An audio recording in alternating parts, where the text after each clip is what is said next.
O guys, tingnan niyo po at kami po ay nag-renovate ng bahay. Ito po. Ayan po guys, ang aming yan po ay lalagyan din po namin ng mga nire-renovate po namin. Ayan po yung ate ko.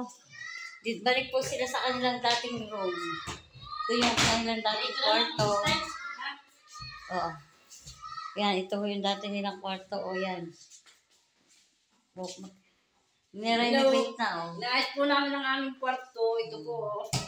Yan po ang higa namin. Ito po yung kanilang higaan, guys. Dati po kami dito natutulog Talaga pong nire-renovate na.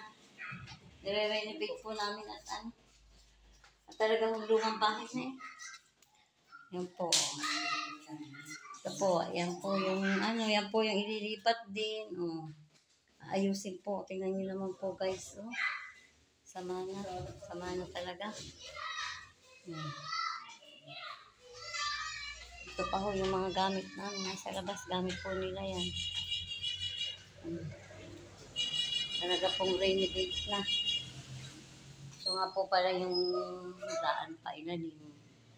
Yan po yung sa ilalim ng lupa. May kwarto rin po yan guys.